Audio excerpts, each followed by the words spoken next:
여러분이 지금까지 사시면서 아마 여러분의 추억 아니면 여러분의 그런 기억 가운데 좋은 기억으로 남아있는 사람이 있을 수도 있고, 또한 좋은 사람보다는 안 좋은 기억으로 남아있는 그런 사람들이 있을 겁니다. 기왕이면 안 좋았던 기억의 사람보단 좋았던 기억의 사람들이 여러분 가운데 더 남아있다면 좋을 텐데, 이 삶이라는 게 참 각박하죠. 좋은 거는 빨리 잊어버리고 나쁜 것만 기억을 하는 참 X 같은 세상입니다. 예. 저는 이 설교를 준비하면서 좋았던 기억들을 한번 생각해 봤어요. 좋았던 기억이라는 게 좋았던 기억을 준 사람들. 제가 중학교 때 제 친구가, 제 짝이 동현이라는 친구가 있었습니다. 이 친구는 참 착했어요. 그리고 착하면 되게 공부를 못해요. 근데 착한데 얘가 공부도 잘해. 그리고 또 착하든지 공부 잘하면 집안이 조금 기울어 있다든지 형편이 안 좋은 케이스가 주로 그런데, 이 친구는 집도 잘 살아요. 그러니까 왠지 마음에 얘는 도대체 뭐야? 이런 생각이 들었습니다. 그런데 그 친구가 저한테 짝이 되니까 이 친구하고 시간을 좀 보낼 일이 많이 생기잖아요. 그럼 이런저런 얘기하고 또 가끔씩은 자기네 집으로 초대를 해요. 그럼 또 걔네 집도 가고. 그런데 이 친구는 시간이 흐르면 사람이라는 게 칭찬도 할 때가 있지만 상대방에 대해서 또 주변 사람에 대해서 안 좋은 말을 할 때가 있지 않습니까? 그렇죠? 가십. 그리고 누구를 칼 가지고 단도질을 한다 그러든지 이런 일들이 충분히 있어요. 그렇죠, 자매님들? 우리는 도마에 올려놓고 그냥 다다다다다닥 치는 게 우리의 취미이자 습관인 우리의 모습인데, 이 친구는 도대체 주변 사람들하고 문제가 전혀 없나 봐요. 한 번을 나쁜 사람, 아니, 친구에 대해서, 주변의 사람에 대해서 나쁜 이야기를 하는 걸 제가 본 적이 없습니다. 근데 이 친구랑 같이 있다 보니까 저도 모르게 이 친구의 그런 모습을 조금씩 닮아가더라는 거예요. 그러면서 지금도 제 머리 가운데 중학교 때 2학년 2반 김동현이라는 친구를 아직까지도 제가 기억을 합니다. 그래서 그 친구의 영향을 받아서 그때 좀 더 공부도 열심히 했던 것 같고요. 또 이 친구처럼 좀 착해지고 싶다라는, 선한 마음을 가진 사람이 되고 싶다라는 생각을 제가 가졌던 것 같습니다. 그래서 이 정도 되지 않았나. 그런데 그 반면에 좋지 않은 기억들도 있습니다. 그러나 참 감사한 것 중에 하나가, 제가 좋은 것들은 참 기억을 잘해요. 근데 나빴던 것들은 좀 빨리 잊어버려요. 내가 이게 목사가 되려고 하나님께서 미리 그렇게 해주시지 않았나 싶은 생각인데, 그래서 참 잘 잊어버려서 많은 경우 상대방하고 나 좋지 않았던 그런 관계도 있었던 것들을 잘 잊어버려서 그것 때문에 제가 마음적으로 힘들어하고 그런 적은 많이 없었던 것 같습니다. 자, 이렇게 사람에게는 좋은 기억을 주는 사람들이 있어요. 그리고 그 사람을 생각하면은 왠지 기분이 좋아지고 입술에 왠지 모르게 스마일, 이런 페이스가 생기지 않습니까? 자, 오늘의 성경에 이런 이야기가 나옵니다. 제가 오늘 여러분들과 함께 나누고자 하는 오늘 본문 말씀이 10장 1절부터 8절 말씀입니다. 이 말씀의 오늘 주제가 뭐예요? 우리 함께 볼까요? 뭐예요? 하나님이 기억하는 사람이라는 거예요. 제가 이거 설교를 준비하면서 하나님이 기억하는 사람, 내가 내 친구를 기억하는 것도 참 대단한데 하나님께서 누군가를 기억하신다는 거예요. 도대체 어떤 사람이길래 하나님께서 기억한다라고 오늘 성경에서 말씀하고 있을까? 너무나도 궁금했습니다. 자, 오늘의 주인공이 누군지 아세요? 여러분이 잘 아는 고넬료입니다. 오늘 고넬료는 하나님께서 성경 말씀을 통해 기억하는 사람이라는 거예요. 하나님의 말씀은 어떻게 보면 시대와 국경을 초월해서 사람을 변화시키는 엄청난 능력이 있습니다. 우리 인간이 인간을 변화시킬 수는 없어요. 잠시는 좋게는 해줘요. 그리고 조금의 변화는 있지만 사람을 완전히 변화시키지는 못한다는 거예요. 그런데 하나님의 말씀은 아무리 지금 X 같은 성격을 가진 사람이 있을지라도 그 사람을 하나님의 말씀을 통해 변화시킬 수 있다는 거죠. 이게 놀라운 겁니다. 제가 그래서 말씀을 준비하면서 제가 사역자로 있다 보니까 많은 경우 사람들을 많이 만나잖아요. 그리고 이야기를 나눕니다. 그 나도 모르게 어느 정도 만나보면 대충 저 사람의 값이 나와요. 10원짜리, 50원짜리, 100원짜리 이런 게 나오거든요. 그런데 오늘 이 말씀을 준비하다 보니까 내가 너무나도 잘못된 생각 가운데 영혼들을 바라봤다라는 것을 하나님께서 제 심령을 팍 치시는 거예요. 그게 뭐냐면 바로 편견이라는 겁니다. 편견. 여러분들 모르게 각자가 가지고 있는 편견이 있어요. 얘는 요래서 요럴 거야. 쟤는 저래서 저럴 거야. 그리고 아이고 내가 파추로 콩을 쓴다 해도 안 믿어. 제가 변하는 거. 쟤는 평생 저러다가 끝날 애야. 우리 나름대로 지체들을 바라보면서 가지고 있는 편견들이 있다라는 거예요. 그리고 우리 나름대로 그 편견에서 우리가 문을 탁 닫아버리고 나오지를 않습니다. 그러니까 더 이상은 그 사람을 보지를 못하는 거야. 진짜로요. 진실되게. 그리고 상대방을 바라보면서 희망을 갖고 소망을 가져야 되는데 희망도 갖지 않고 그 사람에 대해 소망도 갖지 않습니다. 특히 남자친구, 여자친구 관계 가운데 그런 경우가 많지 않습니까?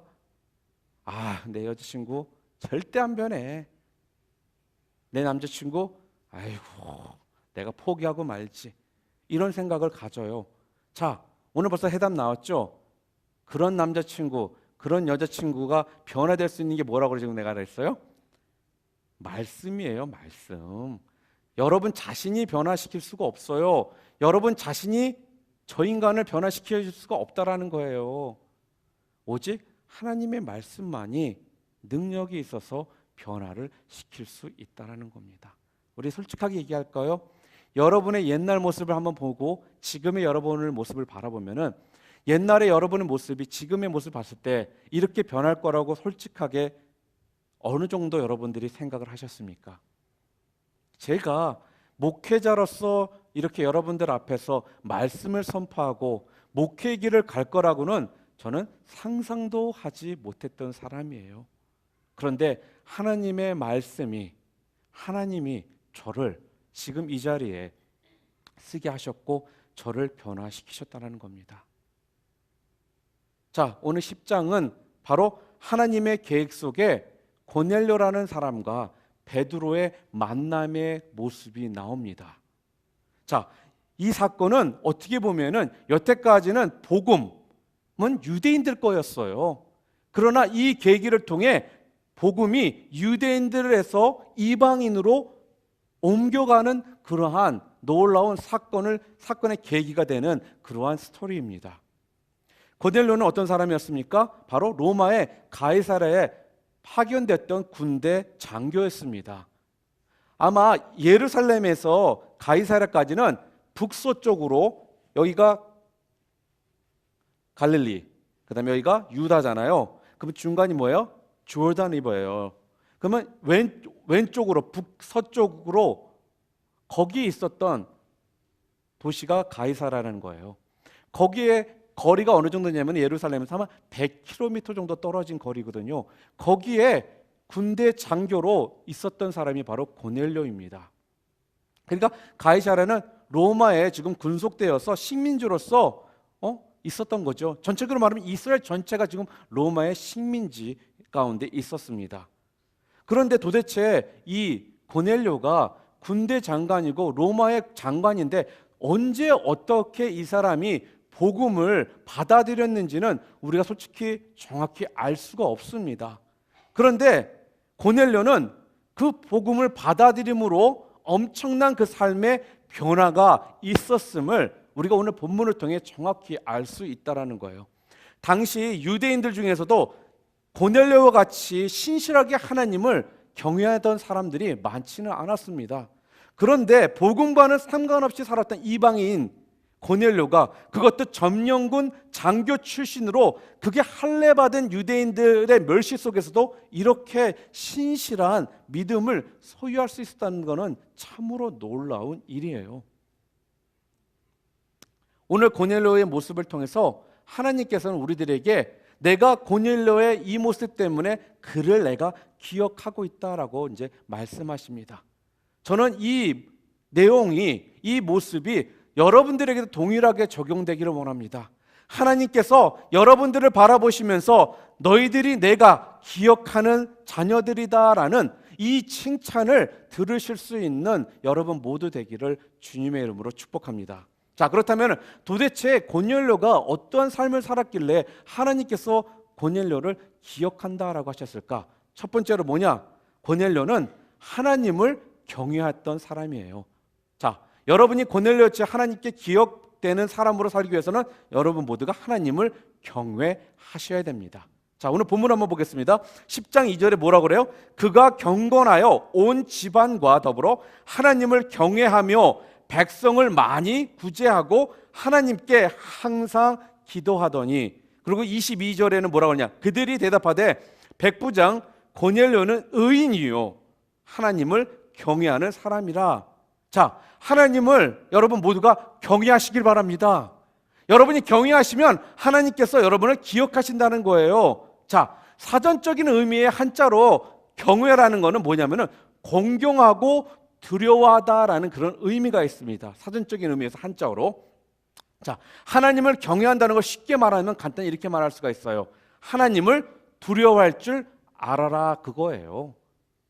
God fearing, 그런 뜻이거든요. 근데 이 부분에서 가끔씩 오해들이 있습니다. 우리가 두려워한다라는 것은 우리가 무슨 공포 영화를 본다든지, 아니면 이 총사건을 통해서 막 주변 사람을 총을 쏘고 막 이러한 분위기, 이런 거를 얘기하는 것이 아니에요. 이런 공포를, 이런 두려움을 말씀하는 것이 아니라 선한 두려움이라는 겁니다. 그게 무엇을 말하느냐? 바로 하나님을 여러분 삶 가운데 최우선으로 두는 것이 경외한다는 거예요. 이 말씀은 하나님의 명령에, 하나님의 뜻에 순종하고 나가는 자가 하나님을 경외한다는 겁니다. 이 무슨 말일까요? 저절로 공경하게 되는 거예요. 누가 시켜서 하는 것이 아니라 나도 모르게 저절로 되는 것이 바로 경외라는 거예요. 고넬료는 하나님을 이렇게 경외했던 사람이었습니다. 이 땅에 살면서 우리는 하나님이냐 세상이냐 둘 중에 하나를 결정해야 될 때가 분명히 그런 순간들이 찾아옵니다. 젊은 사람들이기 때문에 가장 많이 받는 그런 것들이 뭐가 있을까요? 인터넷상에서 인터넷 서핑을 하다가 보지 말아야 돼, 가지 말아야 돼 그런 웹사이트에 갔을 때, 우리 그런 거 있죠? 뭐 옛날에 그 뭐 이 누구죠? 걔가 나오는 뭐 양쪽에 딱 해놓고선 둘 중에 어디를 결정할까 뭐 이런 거, 그런 프로 있었잖아요. 똑같아요. 여러분의 삶 가운데 이러한 상황이 여러분 가운데 매 순간 온다는 거죠. 살짝 들어갔다 나와? 아니야, 나는 그러면 안 돼. 자, 술집 앞에 갔는데 땡겨 막 시원한 것이, 들어갔다 한 잔만 마시고 나와? 아니야, 그러면 안 되지. 여러 가지 그러한 선택해야 될 상황들이 여러분 가운데 있어요. 그리고 요즘에 시험 기간이죠? 고민 많죠? 시험 볼 때 볼까 말까, 컨닝 할까 말까, 이런 고민, 이러한 선택의 기로에 여러분들이 충분히 놓이게 되고, 그 가운데 어디를 선택하느냐가 여러분의 신앙의 그런 모습을 결정하게 됩니다. 근데 하나님께서는 이렇게 말씀하십니다. 하나님을 경외함으로 하나님께 나아가는 자에게 우리들이 되게 주시는 축복이 있대요. 전도서 7장 18절에 이렇게 말씀합니다. 너는 이것을 잡으며 저것을 놓지 마는 것이 좋으니 하나님을 경외하는 자는 이 모든 일에서 벗어날 것임이라. 무슨 말입니까? 하나님을 경외하는 자는 어느 한쪽에 치우치지 않도록 하나님께서 지혜를 주시겠다라는 거예요. 요즘 세상은 너무 극단적입니다. 너무 와르끌해요. 어때요? 극단적인 보수, 극단적인 진보, 이러한 경향을 우리들이 그런 삶 가운데, 그런 환경 가운데 우리가 살아가게 된다는 거예요. 근데 하나님은 극단적인 진보, 극단적인 뭐라고 그래요? 그 다음에 보수 같은 이런 것들을 원치 않으신다는 겁니다. 하나님은 이런 상황에서 최선의 방법을 우리들에게 지혜롭게 알려주시겠다라는 거예요. 많은 경우 이걸 분명히 알면은 참 삶이 쉽습니다. 그렇죠? 오른쪽으로 갈까 왼쪽으로 갈까 매 순간마다 딱 섰다가 주님 오른쪽으로 갈까요 왼쪽으로 갈까요? 삑 오른쪽. 자, 그럼 쉽잖아요. 근데 삶이라는 게 이렇지가 않아요. 알쏭달쏭하거든요. 기분이 좋고 요즘에 성경책도 좀 읽고 기도도 좀 하잖아요. 그러면 조금 쉬워요. 근데 기도도 안 하고 성경도 잘 읽지 않고 세상적인 친구들과 놀면은 절대 들리지 않습니다. 어느 방향으로 갈지가. 그런데 고넬료는 하나님을 경외했다라는 거예요. 이런 상황 가운데 선택의 여지가 있을 때, 그런 기로에 놓였을 때 하나님께서 그 길을 선택할 수 있는 길을 하나님께서 그에게 지혜를 통해 알려주셨다는 거죠. 이게 경외하는 자, 하나님을 경외하는 자에게 주시는 하나님의 축복이고 선물입니다. 사랑하는 형제자매 여러분, 성령으로 그래서 우리가 충만해질 필요가 있습니다. 그래야지만 하나님께서 우리들에게 그런 충만한 모습 가운데 치우침에 벗어나는 그 지혜를 우리들에게 허락해 주실 겁니다. 미국 볼티모어에 있는 존 홉킨스 대학 있죠? 잘들 알죠? 거기에 켈리 박사라는 분이 계십니다. 평소 신앙심이 굉장히 돈독하고 매우 인격적인 분이셨습니다. 그는 매일매일 저녁에 성경을 읽고 또 마음의 뜻을 씻어내고 항상 주님과 함께 동행하려고 했던 그런 분이었습니다. 근데 이분이 매일같이처럼 장미꽃을 하나씩 꽂고 다니는 거예요. 그러니까 학생들이 그걸 보고 너무나 보기가 좋은 거예요. 그래서 그 학교에 한참 붐이 열렸습니다. 붐이 생겼습니다. 꽃들을 달고 다니는 거. 그런데 신기하게도 자기네들 꽃은 하루만 지나면 시들시들해지는데 이 켈리 박사님이, 이 교수님이 꽂고 있는 꽃은 일주일이 지나도 싱싱하게 잘 있더라는 거예요. 그래가지고 그게 너무나도 궁금해서 학생들이 질문을 합니다. 켈리 박사님, 도대체 왜 우리들은 하루만 지나면 우리 꽃은 시들어 버리는데 교수님의 꽃은 일주일이 지났는데도 이렇게 싱싱한가요? 그랬더니 교수님이 싹 웃으시면서 살짝 조거리를 이렇게 딱 보여주는 거예요. 그랬더니 거기에 조그마한 병이 하나 있고 거기에 물이 담겨 있더라는 거예요. 그 꽃이 그 조그마한 병 안에, 물 안에 들어가 있으니까 이렇게 일주일이 지났는데도 불구하고 싱싱하게 그 꽃이 유지가 될 수 있었다는 겁니다. 이게 무슨 말씀입니까? 이렇게 한낱 꽃도 어디에 뿌리를 두고 있느냐에 따라서 하루 만에 시들어갈 수도 있고 일주일 동안 싱싱하게 그 삶을 유지할 수 있다는 거죠. 마찬가지입니다. 여러분들이 지금 여러분의 뿌리를 어디에다 두고 있느냐가 그래서 중요한 거예요. 세상을 향해 여러분이 뿌리를 두고 있습니까? 아니면 하나님을 향해 여러분이 뿌리를 두고 있습니까? 세상을 향해 뿌리를 두고 있다면 여러분의 삶은 이 꽃처럼 매일매일 시들어가는 삶으로 마무리를 해야 될 것이고, 하나님을 향해 여러분의 뿌리가 나아가 있다면 여러분의 삶은 일주일, 아니 열흘, 아니 한 달, 아니 1년 계속적으로 활짝 핀 꽃의 모습으로 여러분들이 사실 수 있다는 거죠. 하나님을 경외하심으로 지혜로운 삶을 얻으시고 또한 하나님께 기억되시는 우리 컴퍼스의 형제자매 모두 되시기를 주님의 이름으로 축복합니다. 자, 두 번째로 오늘 도대체 고넬료를 통해 우리에게 또 보여주시는 고넬료의 모습을 통해 하나님께서 기억하는 사람은 어떤 사람이냐? 바로 두 번째, 나누며 사랑하는 사람이라는 거예요. 나누며 사랑하라. 한번 옆 사람들에게 합시다. 나누며 사랑하라. 이번에 이동호 목사님이 예배 때마다 자꾸 시키시는 거예요. 포인트 하나 하고 또 물어보고. 근데 처음에는 귀찮게 자꾸 왜 그러시나 그랬더니 이게 도움이 돼. 분명히 예배 끝나면 기억 못 하거든요. 근데 그거 한 두세 번씩 시키고 쳐다보고 시키고 혼자 하라 시키고 그러니까 많은 분들이 기억을 하시더라고요. 그래서 나도 써먹어야지. 다시 한번 서로 쳐다보면서 나누며 사랑하라. 첫 번째가 뭐였어요? 하나님을 경외하라. 자, 쳐다보시고 또 있어요. 하나님을 경외하세요. 나누며 사랑하세요. 말씀해 주세요. 사도행전 오늘 10장 4절 오늘 본문 말씀 함께 보겠습니다. 뭐라고 오늘 본문 10장 4절에 하고 있나? 천사가 이르되 내 기도와 구제가 하나님 앞에 상달되어 뭐라 그래요? 기억하신 바가 되었으니. 성경은 막무가내로 그냥 믿음과 은혜만을 강조하지 않습니다. 성경은 또 뭐라 그래요? 구제와 선행 또한 강조하고 있다라는 거예요. 요한일서 3장 17절과 18절 말씀 우리 함께 읽겠습니다. 하나, 둘, 셋. 누가 이 세상의 재물을 가지고 형제의 궁핍함을 보고도 도와줄 마음을 닫으면 하나님의 사랑이 어찌 그 속에 거하겠느냐. 자녀들아, 우리가 말과 혀로만 사랑하지 말고 오직 행함과 진실함으로 하자. 또한 잠언 11장 25절에도 말합니다. 함께 읽겠습니다. 구제를 좋아하는 자는 풍족하여질 것이요 남을 윤택하게 하는 자는 자기도 윤택하여지리라.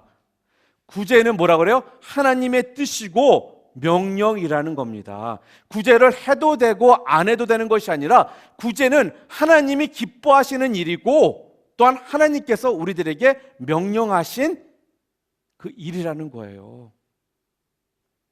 이와 반대로 구제를 하지 않는 극도로 인색하고 극도로 이기적인 사람들에게는 하나님께서 뭐라고 하시냐? 저주가 임한다라고 말씀하십니다. 자, 제 말이 아닙니다. 잠언 28장 27절 함께 읽겠습니다.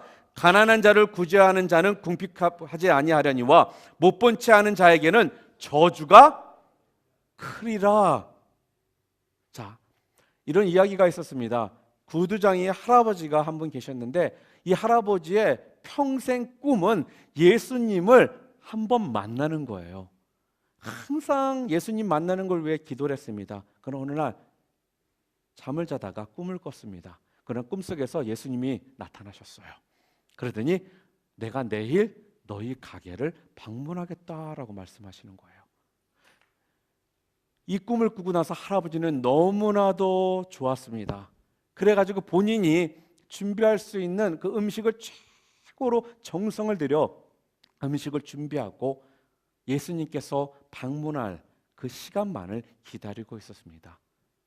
그런데 시간이 갔는데도 예수님께서는 방문을 하지 않으시는 거예요.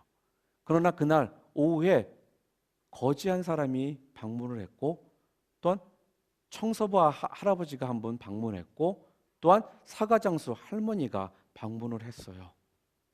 그래서 이분들이 왔을 때 자기도 모르게 예수님을 대접하기 위해서 준비했던 그 음식들을 이 세 사람들에게 준 거예요.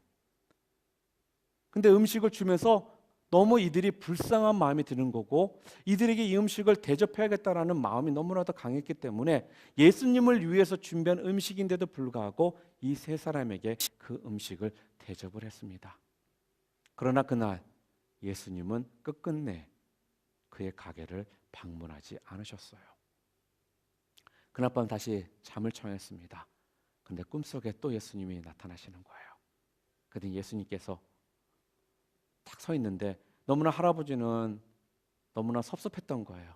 그래가지고 예수님을 찾으면 예수님 우리 가게에 방문하신다고 하셔놓고선 왜 오지 않으셨습니까? 그랬더니 예수님께서 하시는 말이 아니 무슨 소리냐, 나는 3번이나 너희 가게를 방문해서 너한테 극진한 대접을 내가 받지 않았느냐라고 말씀하시는 거예요. 그랬더니 무슨 말이에요, 오늘 예수님 방문하지 않으셔가지고 제가 준비했던 음식을 그 다른 사람들에게 줬습니다. 그랬더니 예수님께서는 이렇게 말씀하세요. 나는 오늘 너희 집에 3번이나 갔었는데 3번 다 대접을 잘 받았다.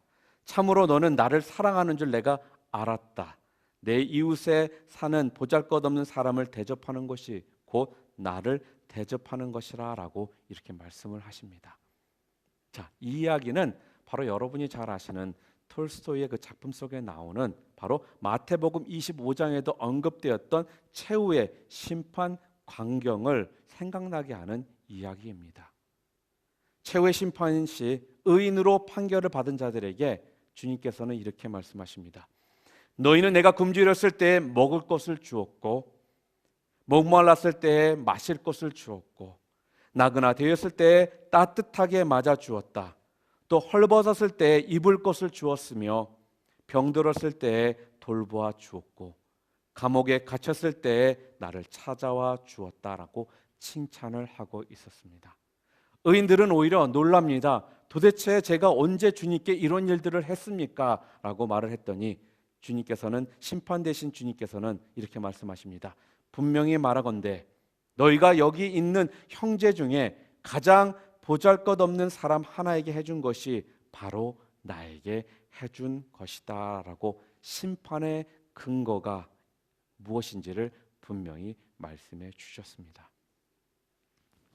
고넬료가 구제를 많이 했을 때 그의 피와 살과 뼈와 세포가 웃으면서 기뻐하고 즐거워하고 행복했을 것입니다. 왠지 아세요?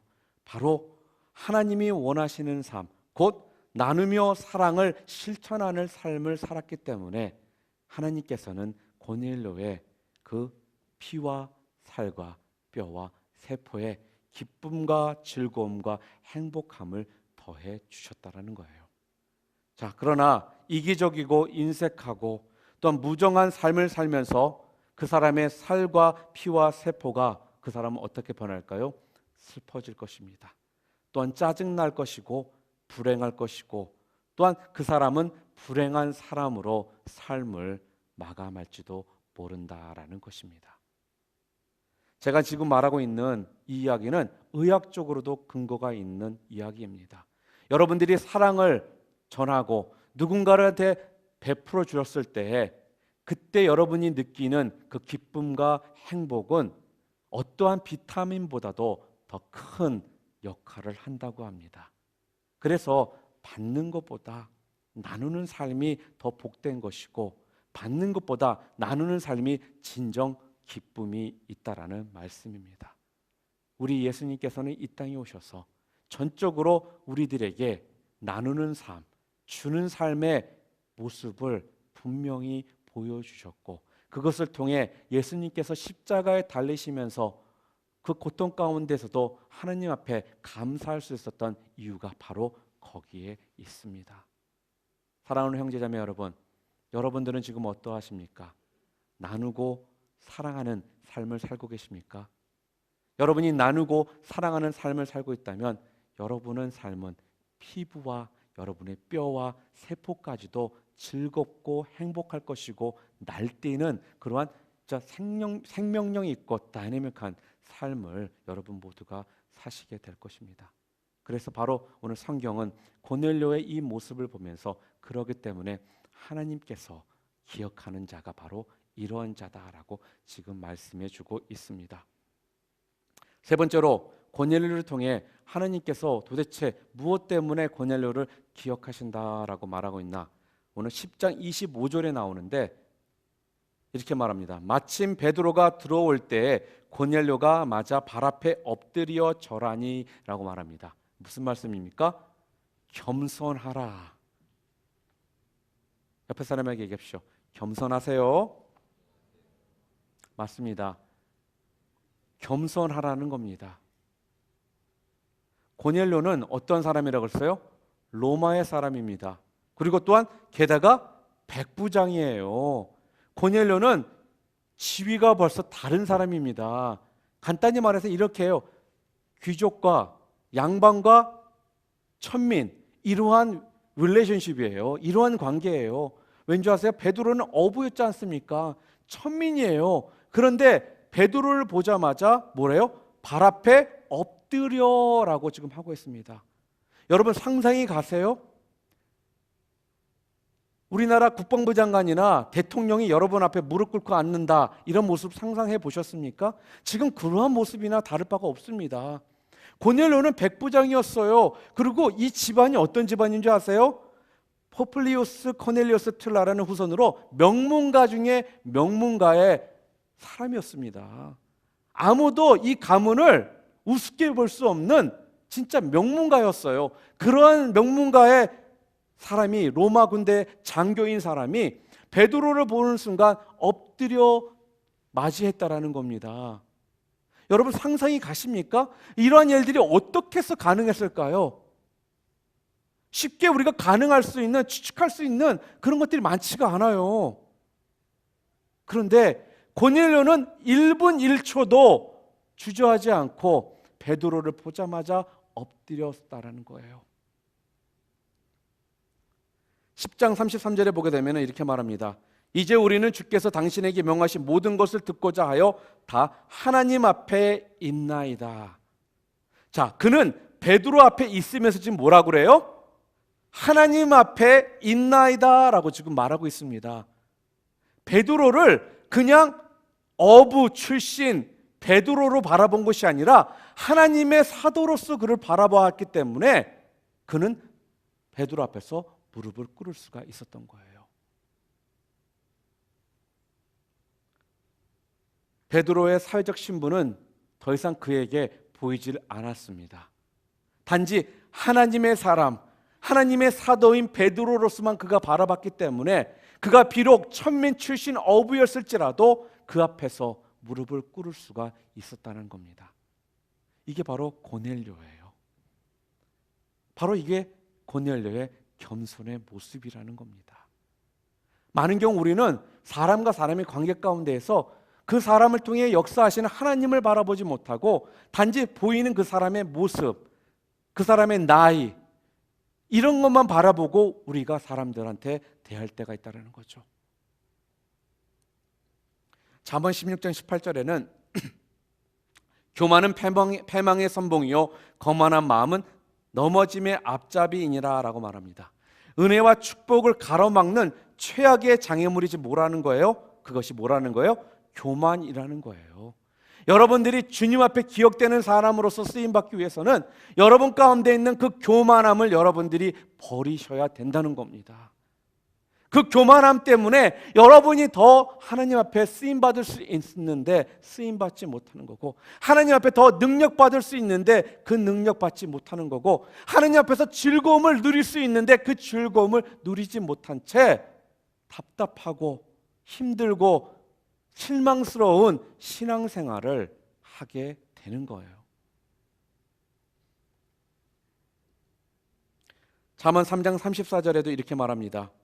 진실로 그는 거만한 자를 비웃으시며 겸손한 자에게는 은혜를 베푸시느니라. 주님께서는 우리들이 뭐라는 거예요? 겸손한 자에게 은혜를 베푸시겠다라는 거예요.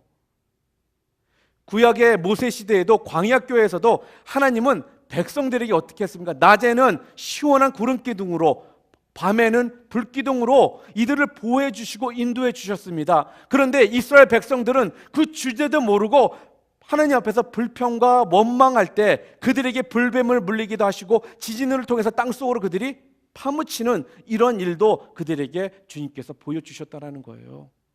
하나님은 우리들에게 교만한 자의 모습이 아니라 겸손한 자의 모습으로 주님 앞에 나아가는 자가 되기를 하나님께서 지금 원하시고 그러한 자들을 찾고 계십니다. 여러분이 잘 아는 가인과 아벨은 어떻습니까? 동생 아벨의 예배와 제물을 받으셨는데 가인의 예배와 제물은 하나님께서 받지 않으셨습니다. 그랬다면 가인이 도대체 왜 그랬는지 그 부분을 기도하고 회개하고 겸손한 마음으로 주님 앞에 나아갔다면 아마 스토리는 달라졌을 거예요. 그런데 가인은 어땠습니까? 시기와 질투 가운데, 그 교만한 가운데 동생을 죽입니다. 살인자가 되게 되었다는 거예요. 이렇듯 겸손은 남을 더 존중하는 것이고 내 자신을 낮추는 것입니다. 겸손은 교만함이 아니라 더 여러분 자신을 낮추면서 상대방을 높이는 모습이 바로 겸손이라는 거예요. 마지막으로 오늘 말씀을 맺으면서 한 가지 참 썰렁하고도 씁쓸한 그러한 이야기를 하나 해드릴게요. 아직 여러분들이 이 부분에 대해서 어느 정도 공감할지 모르겠지만 참 보는 관점과 생각에 따라서 이렇게 다른 결과를 초래합니다. 어느 동네에 앞집과 뒷집이 있었습니다. 앞집에도 이제 며느리가 들어오게 됐어요. 그러니까 이제 며느리가 들어오니까 이제 시어머니께서 밥을 딱 얹혀놓고 이제 불을 지피라는 거예요. 너는 불만 지펴라. 너 처음 왔으니까 잘 모르니까. 그래서 며느리는 시어머니의 말씀대로 불을 열심히 지폈습니다. 그러나 너무나 열심히 지핀 나머지 밥도 타버리고 솥도 타버렸어요. 자, 이 상황이 되니까 며느리가 어떻겠습니까? 큰일 났다 생각이 들어서 자기도 모르게 눈물이 흘고 펑펑 울고 있었어요. 그랬더니 시어머니가 들어오시면서 왜 그러니 무슨 일이니 그랬더니 어머니 죄송해요. 제가 너무 열심히 불을 지피다 보니까 밥도 타고 솥도 타버렸어요. 그랬더니 그 시어머니가 이렇게 말을 합니다. 야야 괜찮어. 너가 아직 경험이 없기 때문에 그럴 수 있어. 그러고 있는데 시아버지가 들어오시더니 이렇게 말씀하시는 거예요. 아이고 미안하다 아가. 내가 너무 많은 나무를 장작들을 해다가 놔가지고 이런 일이 벌어졌구나. 그랬더니 또 신랑이 딱 들어오더니 아 여보 미안해. 내가 물을 좀 더 많이 길어다 놨어야 되는데 물을 적게 길어봐가지고 밥이 타버렸군요. 이렇게 얘기를 하더라는 거예요. 자, 뒷집 얘기를 한번 해볼까요? 뒷집도 새 며느리가 들어왔습니다. 그러나 그 어머니도 마찬가지로 그 며느리에게 내가 밥을 할 테니까 너는 불을 지펴라. 그래서 며느리는 열심히 불을 지폈습니다. 이 며느리도 너무나도 열심히 불을 지폈어요. 불을 지피다 보니까 이 집도 마찬가지로 밥이 타버렸습니다. 그리고 솥도 탔어요. 그러니 이 며느리가 얼마나 마음이 힘들겠어요? 그리고 어쩔 줄은 모르고 있는데 시어머니가 들어오셔요. 그러더니 시어머니와 넌 도대체 시집 오기 전에 뭘 배운 거니? 너 같은 애는 솥을 100개 있어도 다 태우래다. 이렇게 얘기를 합니다. 그러니 시아버지가 그렇게 했더니 며느리가 제 처음 하니까 그렇잖아요 어머니라고 했어요. 근데 시아버지가 들어오시면서 그 소리를 듣더니 넌 도대체 무슨 애가 시어머니한테 말대꾸냐? 이렇게 얘기를 합니다. 그러고 있을 때 며느리가 아니 아버님 제가 뭘 잘못했다고요? 처음이니까 그럴 수도 있지 않습니까? 라고 또 며느리가 열심히 얘기를 해요. 그랬더니 신랑이 들어와요. 그러더니 신랑이 넌 도대체 뭔데 밥도 못하면서 큰 소리야? 하면서 와이프를 때립니다. 자, 같은 상황이에요. 같은 상황 가운데 놓여 있는데 이렇게 다른 결과가 생길 수 있다라는 겁니다. 겸손하다는 건 다른 것이 아닙니다. 상대방을 배려하는 거고요. 그 사람들을 높여주는 거고요. 또한 그 사람을 이해해 주는 거예요.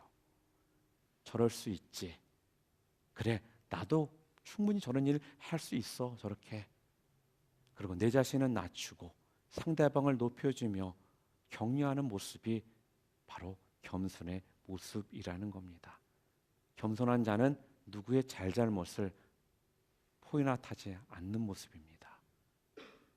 사랑하는 컴퍼스 형제자매 여러분, 여러분들은 어떻습니까? 여러분 자신들이 지금 남들을 높이시고 자기 자신을 낮추는 그러한 겸손한 자의 삶을 여러분들이 지금 살고 계십니까?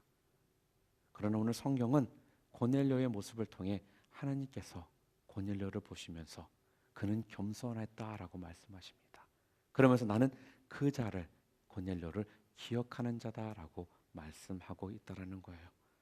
실화 하나를 한 개 더 소개하고 말씀을 마치겠습니다. 전 세계 90여 개의 선교기관에 2,500만 달러의 헌금을 지원한 미국의 실업인 스탠리 텐 박사의 이야기입니다.